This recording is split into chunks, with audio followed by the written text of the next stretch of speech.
प्यारे भाइयों एवं बहनों, आप सबों को नमस्कार। विष्णु सहाय, जय मसीह की। मैं हूँ पास्टर मोजेस दुगुन। फिर से मैं आप सबों के साथ हो सकता हूँ प्रभु का वचन सुनाने के लिए। आइए हम लोग प्रार्थना करें। धन्यवाद देते हैं प्रभु इस सुंदर मौके के लिए। धन्यवाद देते हैं तेरा प्रेम के लिए जो तूने हम पर दिखाया है। तूने हमारे लिए अपना बलिदान दिया कि हम उस बलिदान पर विश्वास करके उद्धार पाएं। अभी जो वचन पेश करेंगे उस पर तेरी आशीष हो, अगुवाई हो, ताकि सुनने वालों को आत्मिक भोजन मिले और आत्मिक जीवन को संवार सके और तेरे नजदीक आने सके। हम सब तेरे हाथ में सौंपे जाते हैं। इस विनती को यीशु मसीह के नाम से मांगते हैं, सुन और ग्रहण कर। आमीन। तो इस वक्त मैं आप सबों को परमेश्वर का वचन से सुनाने जा रहा हूं। एक विशेष विषय है, वो है प्रभुभोज की विधि। और अगर इसका इतिहास पर ध्यान देंगे तो प्रभुभोज जो है फसह पर्व से आता है। फसह पर्व से ओरिजिन होता है। फसह पर्व इस्राएली लोग हर साल मनाते थे और उस घटना का स्मरण होता था जब वे मिस्र के बंधुआई से मूसा और हारून द्वारा वहां से निकल आए। तो उस दिन का यादगारी के लिए ये लोग फसह पर्व मनाते थे। और ये पर्व जो है परमेश्वर के जरिए से ही आज्ञा मिली थी। इस्राएली हर साल फसह पर्व मनाए ताकि वे याद करें कि परमेश्वर ने इस्राएलियों को मिस्र देश से किस तरह से पूरा कराया। तो उस घटना को स्मरण करने के लिए हर साल फसह पर्व मनाते थे। तो यीशु मसीह जब समय आया यीशु मसीह का कि अब वो पकड़ाया जाएगा और दुख उठाएगा, तो अपने चेलों के साथ एक साथ फसह पर्व मनाने चाहा और उनको जगह तैयार करने के लिए कहा और कहाँ पर हम लोग आखिरी ये फसह पर्व मनाएंगे। तो वे जगह का इंतजाम किए और सब वहाँ पर बैठे थे। यीशु मसीह और उसके 12 चेले उपरौती कोठी में तैयार किया गया था और सब कोई वहाँ जमा हुए। तो वहाँ जो जरूरत की चीज़ें थी, जैसे पानी, बर्तन में पानी, घड़ा में पानी था और तौलिया थे, सब चीज रेडी था। लेकिन एक चीज का कमी थी, एक चीज की कमी थी, वो है पैर धोने के लिए आदमी नहीं था। आदमी का इंतजाम नहीं था। तो चेले लोग एक दूसरे को देख रहे हैं कि भाई कौन पांव धोएगा, ये काम, पांव धोने का काम कौन करेगा। क्योंकि चेलों के मन में तरह तरह का विचार आ रहा था, भेदभाव था, डाह, ईर्ष्या था। तो इस तरह से उनका अ, मन में विचार था, मैं तो बड़ा हूँ, क्यों ये काम करूँगा। तो ये सारी बातें उनके मनों में आ रहा था। जब यीशु उनका मन की बातों को समझ गया कि इनके मन में ये सारे विचारे आ रहे हैं, तो खुद उठा और कमर में गमछा बांधा, बर्तन में पानी लिया और चेलों का पांव एक के बाद एक धोने लगा। जब पतरस के पास आता है तो पतरस कहता है कि हे प्रभु, तू मेरा पांव को कभी धोने नहीं पाए। तब यीशु मसीह उसको जवाब देता है, अगर मैं तुम्हारा पांव नहीं धोता हूं तो तुम्हारा और मेरा, तुम्हारे साथ मेरा कोई रिश्ता नहीं है। तुम्हारे साथ मेरा कोई रिश्ता नहीं है। तो जब यीशु मसीह इस तरह कहा पतरस को, तो पतरस कहता है कि हे प्रभु, तू मुझे सिर्फ पांव ही नहीं, पूरे शरीर मुझे नहला दो। यीशु मसीह फिर जवाब देता है उसको, जो नहा चुका है उसको पांव के सिवाय दूसरा, पांव धोने के सिवाय और दूसरा कुछ नहीं करना है। तो यीशु मसीह यहाँ बपतिस्मा के बारे में उनको बता रहा है कि तुम लोग बपतिस्मा ले चुके हो और तुम लोगों का पाप क्षमा हो चुका है। बपतिस्मा से तुम लोगों का पाप क्षमा हो गया है यीशु मसीह का अनुग्रह से। लेकिन जब बपतिस्मा के बाद भी जब हम मसीह जीवन जीते हैं तो हम लोगों के सामने परीक्षाएं आती है, शैतान परीक्षाएं लाता है और हम गलती कर डालते हैं। तो इसलिए हम लोग को ये एक मौका आता है और बोझ का समय, पांव धोने का समय में हम पाप क्षमा मांगते हैं। पाप क्षमा का मौका मिलता है। अगर किसी के साथ झगड़ा हो गया है, वाद विवाद हो गया है, तो हम उसके पास जाकर के समझौता कर लें, उसके बाद जो है प्रभु से समझ हो सकते हैं। तो पांव धोने की विधि से हम 4 मुख्य पाठ पाते हैं, आत्मिक शिक्षा पाते हैं, और वो यह है, पहला है नम्रता। पांव धोने की विधि से जो है हम नम्रता का पाठ सीखते हैं। फिलिपियों की किताब उसका 2 उसका 6-7 में अगर पढ़ेंगे तो वहाँ ये कहता है कि यीशु मसीह जो है, यीशु मसीह परमेश्वर था।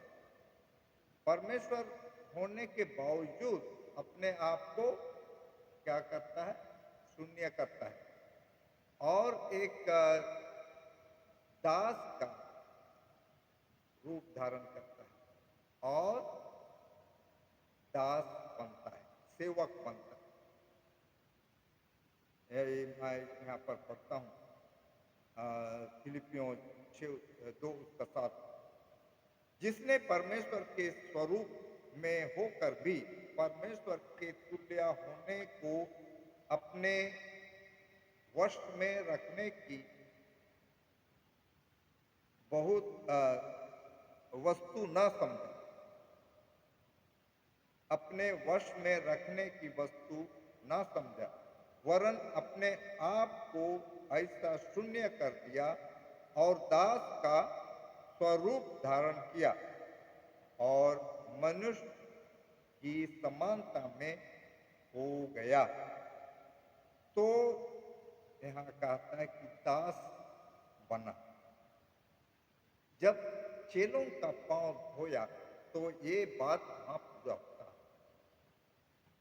सर्वेंट मतलब दास, क्योंकि पांव धोने का काम जो है नौकरों का,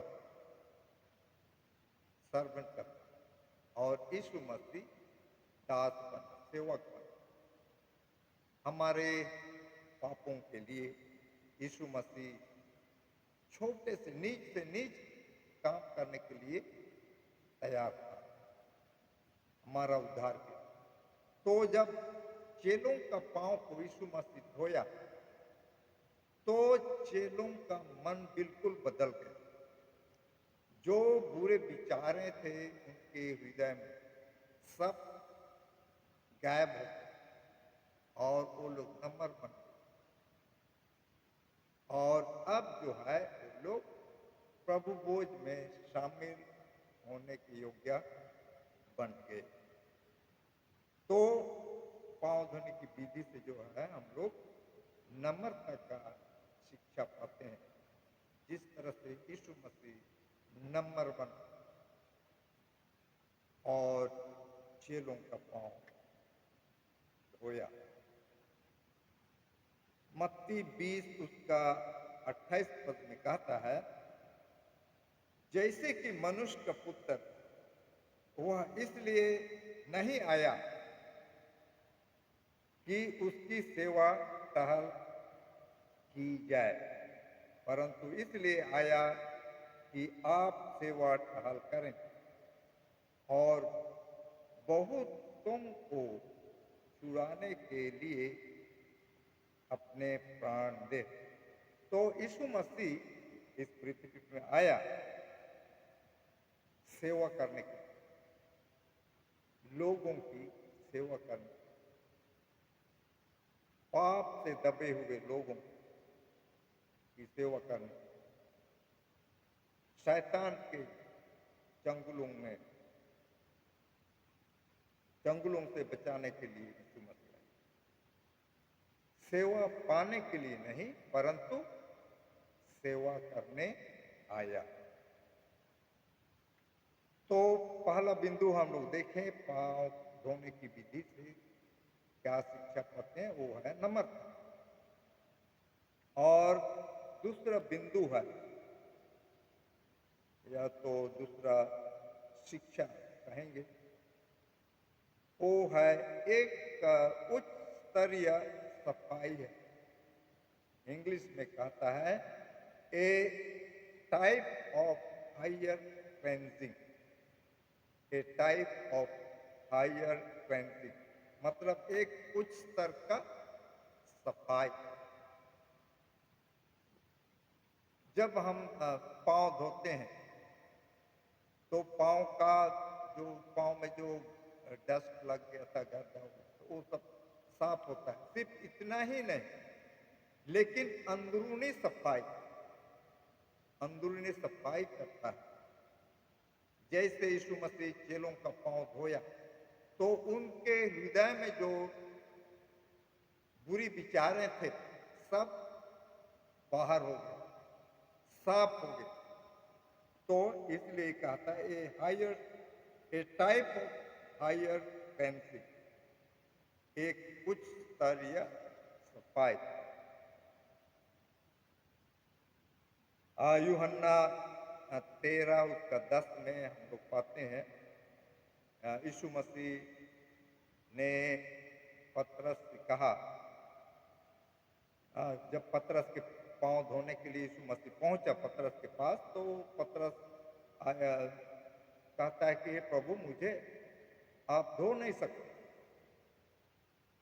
तो यीशु मसीह फिर पतरस कहता है कि अगर मेरा पांव धोएंगे, सिर्फ पांव ही नहीं परंतु पूरे शरीर मुझे धो दीजिए, नहला दीजिए। तो यीशु मसीह का जवाब था कि जो नहा चुका है उसे पांव के सिवाय और कुछ धोने की आवश्यकता नहीं, परंतु वह बिल्कुल शुद्ध है। और तुम शुद्ध हो, परंतु सब के सब नहीं। तो यीशु मसीह के चेलों को कहता है कि तुम लोग बपतिस्मा ले चुके हो और तुम लोग शुद्ध हो, लेकिन सब के सब नहीं,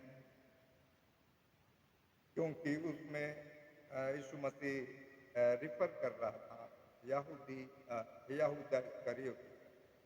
यहूदा इस्करियोत यीशु मसीह का चेला था और उसने यीशु मसीह को पकड़वाया।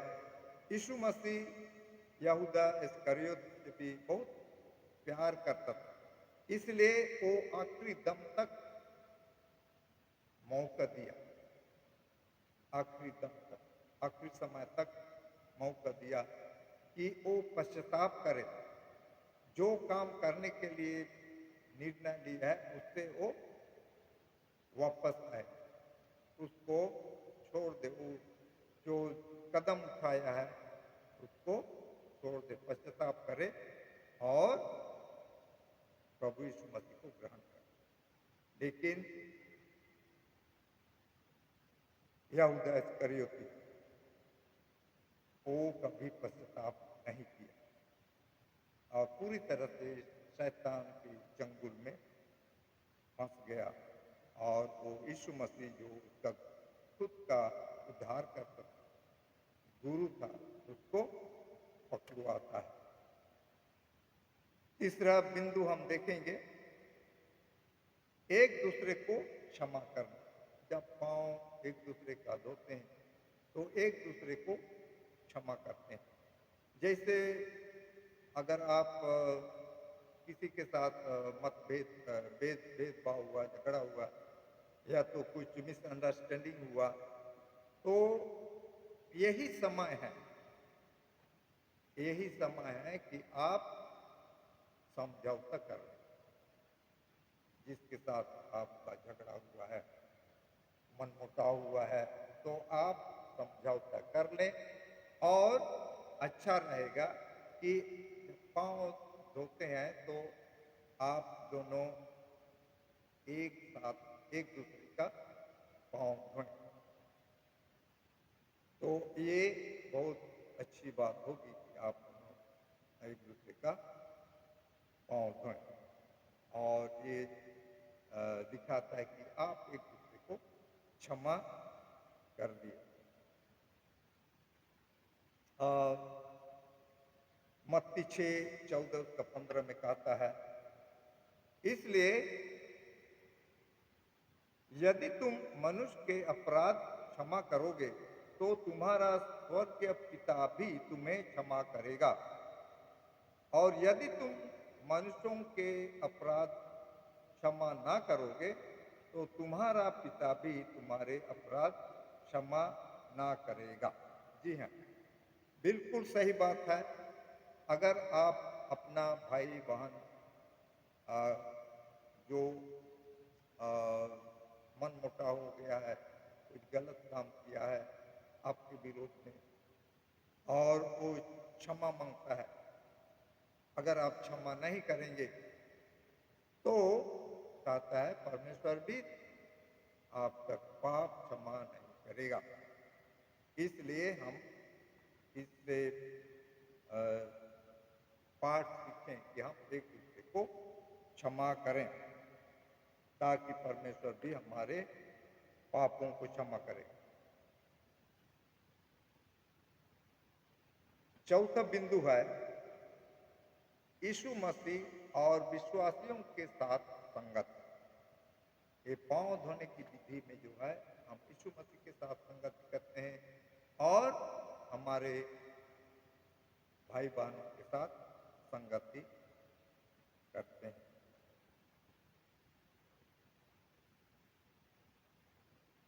यीशु अपने चेलों से अंत तक प्यार किया। जब पतरस पांव धोने से यीशु को मना किया, तब यीशु पतरस से कहता है, अगर मैं तुम्हारा पांव ना धोऊं तो मेरा तुम्हारे साथ कोई रिश्ता नहीं। जी हाँ, तो ये सही बात थी कि ये जो है यीशु मसीह जैसे कहता है कि तुम्हारे और मेरे बीच में कोई रिश्ता नहीं है। तो ये बहुत गंभीर बात कि जब यीशु मसीह चेलों का पांव धोया और उनसे उनको कहा कि मैं तुम्हारा गुरु हो करके तुम्हारा पांव धोया, तो तुम भी एक दूसरे का पांव धो। तो ये यीशु मसीह का आदेश है, एक दूसरे का पांव धोने के लिए यीशु मसीह आदेश दिया है। तो इसलिए प्रभु भोज जब आयोजित किया जाता है तो साथ में पांव धोने की विधि भी जरूरी है। कई एक मंडली में नहीं होता है पांव धोने की विधि, वे सीधे प्रभु भोज में रोटी और दाखरस विधि में वो लोग सीधे से शामिल होते हैं। लेकिन कई एक चर्च जो है प्रभु भोज में जाने से पहले एक दूसरे का पांव धोते हैं, जैसे यीशु मसीह आदेश दिया है कि मैं जब गुरु होकर के तुम्हारा पांव धोया, तुम भी एक दूसरे का पांव धो। तो आइए अब हम देख जाएंगे प्रभु भोज रोटी और दाखरस, दो चीज वहां शामिल होता है, रोटी और दाखरस। तो ये क्या चीज का यादगारी प्रभु भोज? तो पहला है यीशु मसीह का मृत्यु। यीशु मसीह का मृत्यु और उसका सेवकाई वो याद दिलाता है। यीशु मसीह हमारे लिए सेवकपन, सर्वेंटपन, और वो हमारे लिए बलिदान, हमारे पापों के निमित्त बलिदान हुआ। ये पहला बिंदु हम पाते हैं यीशु मसीह का सेवकाई और यीशु मसीह का मृत्यु को याद कराता है। दूसरा है यीशु मसीह के साथ संगत। यीशु मसीह के साथ संगति यहाँ हम पाते हैं। एक पदस्थल हम लोग पढ़ेंगे, वो मिलता है पहला कुरिन्थियों 10 उसका 16 और 17 पद। यहाँ कहता है, क्योंकि जब कभी तुम यह रोटी खाते और इस कटोरे में से पीते हो तो प्रभु का मृत्यु को जब तक वह न आए प्रचार करते हो। जी हाँ, तो ये प्रभु यीशु मसीह का मृत्यु को हम लोग प्रचार करते हैं। मत्ती 26 उसका 29 में कहता है, मैं तुमसे कहता हूं कि दाख का यह रस उस दिन तक कभी ना पीऊंगा जब तक तुम्हारे साथ अपने पिता के राज्य में नया ना पीऊं। तो ये तीसरा बिंदु है प्रभु भोज का। प्रभु भोज से हम जो पाठ सीखते हैं ये है उसके आगमन का याद कराता है। पहला कुरिन्थी 11:6-26 में हम लोग पढ़े कि तुम लोग ये करते रहना, प्रभु भोज की विधि करते रहना, तब तक जब तक मैं नहीं आता। उसका मतलब यीशु मसीह दूसरी बार फिर जब तक नहीं आता तब तक हम इसको करते रहें। तो ये दो चीज को जोड़ता है प्रभु भोज।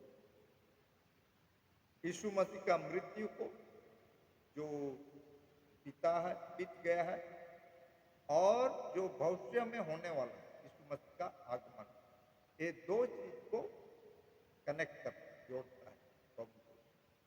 इसलिए कहता है कि तुम लोग इसको करते रहना जब तक मैं नहीं आता हूं। तो कितने अच्छी बात है कि हम लोग प्रभु भोज की विधि हम लोग क्वार्टरली करते हैं और कोई कोई मंथली करते हैं, बहुत अच्छी बात है। लेकिन क्वार्टरली जो है 3 महीने में एक बार अच्छा है। और इसमें जो भी पार्टिसिपेट करते हैं, शामिल होते हैं, उनको तैयार करके आना होता है। इसलिए जब मंडली में प्रभुज का विधि का अनाउंसमेंट होता है तो 2 सप्ताह पहले इसका अनाउंस होना चाहिए कि फलाना तारीख को हम लोग का प्रभुज होगी। तो 2 हफ्ता पहले, ताकि लोग तैयार होके आए, अपना हृदय को साफ करके आए।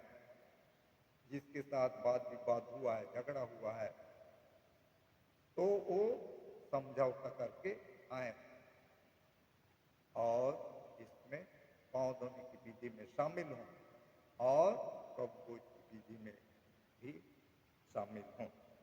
तभी हम परमेश्वर से आशीष प्राप्त कर सकते हैं। और कौन योग्य है? जो बपतिस्मा लिया है वो योग्य कैंडिडेट होता है प्रभु भोज में शामिल होने के लिए। जो बपतिस्मा लिया है वही शामिल हो सकता है। जैसे यीशु मसीह सिर्फ चेलों के साथ प्रभु भोज किया, वहाँ पर सिर्फ 12 ही चेले थे और बाकी कोई शामिल नहीं होगा। तो ये विशेष बात है कि हम प्रभु भोज जो है बहुत विशेष विधि है और सभी मसीहियों को इसमें शामिल होना जरूरी है, क्योंकि हमें यीशु मसीह का मृत्यु और उसका आगमन को हम याद करते हैं। तो परमेश्वर आप सबों को आशीष दे और मदद करे, अगुवाई करे कि हम प्रभु भोज में शामिल हों।